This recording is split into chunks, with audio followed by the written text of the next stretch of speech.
ಎಲ್ಲರಿಗೂ ನಮಸ್ಕಾರ. ಶುಭ ಜ್ಯೋತಿಷ್ಯ ಯೂಟ್ಯೂಬ್ ಚಾನಲ್ಗೆ ಸ್ವಾಗತ. ಈ ಕಟಕ ರಾಶಿಯವರ ಜೀವನದ ಅಂತ್ಯ ಹೇಗಿರುತ್ತೆ ಗೊತ್ತಾ? ಈ ಕಟಕ ರಾಶಿಯವರು ತಮ್ಮ ಜೀವನದ ಕೊನೆಯ ಹಂತವನ್ನು ಯಾವ ರೀತಿಯಾಗಿ ಪೂರ್ಣಗೊಳಿಸ್ತಾರೆ ಅನ್ನೋದ್ರ ಬಗ್ಗೆ ಈ ವಿಡಿಯೋದಲ್ಲಿ ನಾನು ನಿಮಗೆ ತಿಳಿಸ್ತಾ ಹೋಗ್ತೀನಿ, ಬನ್ನಿ. ಅದಕ್ಕೂ ಮುನ್ನ ನೀವೇನಾದರೂ ಕಟಕ ರಾಶಿಯವರಾಗಿದ್ದರೆ, ದೇವರು ಮತ್ತು ಜ್ಯೋತಿಷ್ಯ ಶಾಸ್ತ್ರವನ್ನು ನಂಬುವುದಾದರೆ ಈ ವಿಡಿಯೋಗೆ ಈಗಲೇ ಒಂದು ಲೈಕ್ ಕೊಡಿ ಮತ್ತು ತಪ್ಪದೇ ನಮ್ಮ ಶುಭ ಜ್ಯೋತಿಷ್ಯ ಯೂಟ್ಯೂಬ್ ಚಾನಲನ್ನು ಸಬ್ಸ್ಕ್ರೈಬ್ ಮಾಡ್ಕೊಳ್ಳಿ. ಹಾಗೆ ಈ ವಿಡಿಯೋನ ಎಲ್ಲ ಕಟಕ ರಾಶಿಯವರಿಗೂ ಕೂಡ ಶೇರ್ ಮಾಡಿ. ಈ ಕಟಕ ರಾಶಿಯವರ ಜೀವನ ಅಂತ್ಯ ಹೇಗಿರುತ್ತೆ ಗೊತ್ತಾ? ಜ್ಯೋತಿಷ್ಯದ ಪ್ರಕಾರ ಪ್ರತಿಯೊಂದು ರಾಶಿಯವರ ಜೀವನದ ದಾರಿ, ಮನಸ್ಸು ಮತ್ತು ಅಂತಿಮ ಸಮಯದ ಅನುಭವ ವಿಭಿನ್ನವಾಗಿರುತ್ತೆ ಅಂತ ಹೇಳಲಾಗುತ್ತೆ. ಹಾಗಾದರೆ ಈ ರಾಶಿಯವರ ಸ್ವಭಾವ ಹೇಗಿರುತ್ತೆ ಅಂತ ನೋಡೋದಾದರೆ, ಈ ಕಟಕ ರಾಶಿಯ ಅಧಿಪತಿ ಬಂದು ಚಂದ್ರಗ್ರಹ ಆಗಿರ್ತಾರೆ. ಆದ್ದರಿಂದ ಈ ರಾಶಿಯವರು ತುಂಬಾನೇ ಭಾವನಾತ್ಮಕರು, ಪ್ರೀತಿ ಪಾತ್ರರು ಮತ್ತು ಕುಟುಂಬಕ್ಕೆ ಹೆಚ್ಚಿನ ಮಹತ್ವ ಕೊಡುವವರು. ಇವರು ಹೊರಗೆ ಗಟ್ಟಿಯಾಗಿ ಕಾಣಬಹುದು, ಆದರೆ ಒಳಗೆ ತುಂಬಾನೇ ಮೃದುವಾದ ಹೃದಯ ಹೊಂದಿರುತ್ತಾರೆ. ಯಾರನ್ನಾದರೂ ಒಮ್ಮೆ ಮನಸಾರೆ ಪ್ರೀತಿ ಮಾಡಿಬಿಟ್ರೆ ಜೀವನ ಪೂರ್ತಿ ಇವರು ಅವರನ್ನ ಮರೆಯೋದೇ ಇಲ್ಲ. ಕುಟುಂಬದ ಸಂತೋಷಕ್ಕಾಗಿ ತಮ್ಮ ನೋವನ್ನೇ ಮರೆತು ಬದುಕುವಂತಹ ಸ್ವಭಾವ ಇವರದ್ದಾಗಿರುತ್ತೆ. ಆದರೆ ಇದೇ ಭಾವನಾತ್ಮಕ ಮನಸ್ಸು ವಯಸ್ಸಾದಂತೆ ಹೆಚ್ಚು ನೋವನ್ನು ಅನುಭವಿಸಬಹುದು. ಹಾಗೆಯೇ ಈ ರಾಶಿಯವರ ಮಧ್ಯ ವಯಸ್ಸಿನ ನಂತರ ಜೀವನ ಹೇಗಿರುತ್ತೆ ಗೊತ್ತಾ? 40 ವರ್ಷಗಳ ನಂತರ ಕಟಕ ರಾಶಿಯವರು ಜೀವನವನ್ನು ತುಂಬ ಆಳವಾಗಿ ಯೋಚಿಸಲು ಪ್ರಾರಂಭಿಸ್ತಾರೆ. ಹಿಂದೆ ಕುಟುಂಬಕ್ಕಾಗಿ ಓಡಾಡಿದವರು ನಂತರ ನನ್ನನ್ನು ನಿಜವಾಗಿ ಅರ್ಥ ಮಾಡಿಕೊಳ್ಳುವವರು ಯಾರು ಅಂತ ಯೋಚಿಸ್ತಿರ್ತಾರೆ.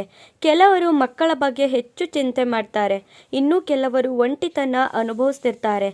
ಜ್ಯೋತಿಷ್ಯದ ಪ್ರಕಾರ ಈ ಸಮಯದಲ್ಲಿ ಇವರು ದೇವರ ಕಡೆಗೆ ಹೆಚ್ಚು ಆಕರ್ಷಿತರಾಗ್ತಾರೆ. ಪೂಜೆ, ದೇವಾಲಯ, ಧ್ಯಾನ, ಮಂತ್ರ ಇವುಗಳಲ್ಲಿ ಶಾಂತಿನ ಹುಡುಕ್ತಿರ್ತಾರೆ. ಇನ್ನು ಕಟಕ ರಾಶಿಯವರ ಅಂತಿಮ ಸಮಯ ಹೇಗಿರುತ್ತೆ ಅಂತ ನೋಡೋದಾದರೆ, ಜ್ಯೋತಿಷ್ಯದಲ್ಲಿ ಹೇಳುವಂತೆ ಕಟಕ ರಾಶಿಯವರು ಜೀವನದ ಕೊನೆಯ ಭಾಗದಲ್ಲಿ ಹೆಚ್ಚು ನೆನಪುಗಳಲ್ಲಿ ಬದುಕ್ತಾರೆ. ಹಳೆಯ ಘಟನೆಗಳು, ತಮ್ಮವರ ಮಾತುಗಳು, ಕುಟುಂಬದ ಕ್ಷಣಗಳು ಇವೆಲ್ಲ ಮನಸ್ಸಿನಲ್ಲಿ ಮರುಕಳಿಸ್ತಿರ್ತಾರೆ. ಇವರು ಅಂತಿಮ ಸಮಯದಲ್ಲಿ ತಮ್ಮ ಹತ್ತಿರದವರ ಜೊತೆ ಇರಬೇಕು ಅಂತ ಬಯಸ್ತಿರ್ತಾರೆ. ಒಂಟಿತನ ಇವರಿಗೆ ತುಂಬ ಕಷ್ಟನ ಕೊಡ್ತಿರತ್ತೆ. ಹೊರಗೆ ಏನೂ ಹೇಳೋಕ್ಕಾಗದೇ ಇದ್ರೂ ಕೂಡ ಒಳಗೆ ತುಂಬ ಪ್ರೀತಿ ಮತ್ತು ಕಾಳಜಿನ ಇಟ್ಕೊಂಡಿರ್ತಾರೆ. ಕೆಲವರು ತಮ್ಮ ಹುಟ್ಟೂರಿನಲ್ಲೇ ಅಥವಾ ಕುಟುಂಬದ ನಡುವೆ ಜೀವನ ಮುಗಿಸಬಹುದು ಅಂತ ಜ್ಯೋತಿಷ್ಯ ನಂಬಿಕೆಗಳು ಹೇಳುತ್ತೆ. ಇನ್ನು ಆರೋಗ್ಯದ ಸೂಚನೆಗಳ ಬಗ್ಗೆ ನೋಡೋದಾದರೆ, ಕಟಕ ರಾಶಿಯವರು ಮನಸ್ಸಿಗೆ ಹೆಚ್ಚು ಹೊರೆನ ತಂದ್ಕೊಳ್ಳುವಂತಹ ಸ್ವಭಾವನ ಹೊಂದಿರ್ತಾರೆ. ಒತ್ತಡ, ರಕ್ತದ ಒತ್ತಡ, ಹಾಗೆಯೇ ಹೃದಯ ಸಂಬಂಧಿ ಸಮಸ್ಯೆಗಳು ಅಥವಾ ನಿದ್ರೆ ತೊಂದರೆಗಳನ್ನು ಎದುರಿಸ್ತಿರ್ತಾರೆ ಅಂತ ಜ್ಯೋತಿಷ್ಯ ಶಾಸ್ತ್ರ ಹೇಳುತ್ತೆ. ಅತಿಯಾದ ಚಿಂತೆ ದೇಹದ ಮೇಲೂ ಪರಿಣಾಮ ಬೀರುತ್ತೆ. ಆದ್ದರಿಂದ ಇವರಿಗೆ ಮನಸ್ಸಿಗೆ ಶಾಂತಿ ಕೊಡುವಂತಹ ಜೀವನ ಶೈಲಿ ಬಹಳನೇ ಮುಖ್ಯ ಆಗಿರುತ್ತೆ.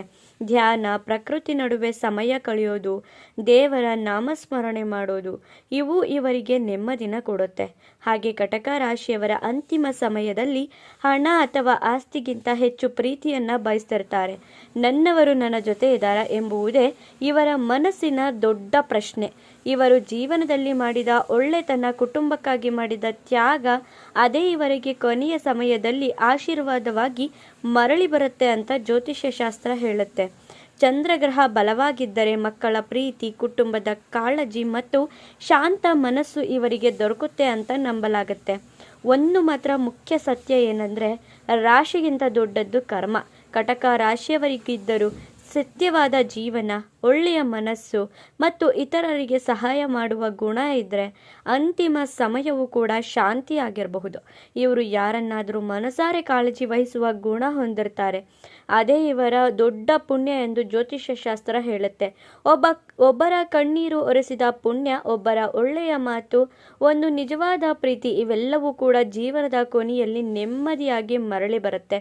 ಹೀಗಾಗಿ ಸ್ನೇಹಿತರೆ, ಕಟಕ ರಾಶಿಯವರ ಅಂತಿಮ ಜೀವನದ ಬಗ್ಗೆ ಜ್ಯೋತಿಷ್ಯ ಹೇಳುವುದೇನೆಂದರೆ, ಈ ರಾಶಿಯವರು ಜೀವನದ ಕೊನೆಯಲ್ಲಿ ಹೆಚ್ಚು ಭಾವನಾತ್ಮಕ, ಆಧ್ಯಾತ್ಮಿಕ ಮತ್ತು ಕುಟುಂಬ ಪ್ರೀತಿಯನ್ನು ಹುಡುಕುವವರಾಗಿರ್ತಾರೆ. ಆದರೆ ನೆನಪಲ್ಲಲ್ಲಿಟ್ಕೊಳ್ಳಿ, ಯಾರ ಜೀವನದ ಅಂತ್ಯವನ್ನು ಕೂಡ ಖಚಿತವಾಗಿ ಯಾರೂ ಹೇಳಲು ಸಾಧ್ಯವಿಲ್ಲ. ನಮ್ಮ ಕರ್ಮ, ಆರೋಗ್ಯ ಮತ್ತು ಜೀವನ ಶೈಲಿಯೇ ಮುಖ್ಯವಾಗಿರುತ್ತೆ. ನೋಡಿದ್ರಲ್ಲ ಈ ಕಟಕ ರಾಶಿಯವರ ಜೀವನದಲ್ಲಿ ಕೊನೆಯ ಅಂತ್ಯಭಾಗ ಹೇಗಿರುತ್ತೆ ಅಂತ. ನಿಮ್ಮದು ಕೂಡ ಕಟಕ ರಾಶಿನ? ಹಾಗಿದ್ರೆ ಓಂ ಚಂದ್ರಾಯ ನಮಃ ಅಂತ ಕಮೆಂಟ್ ಮಾಡಿ. ಧನ್ಯವಾದಗಳು.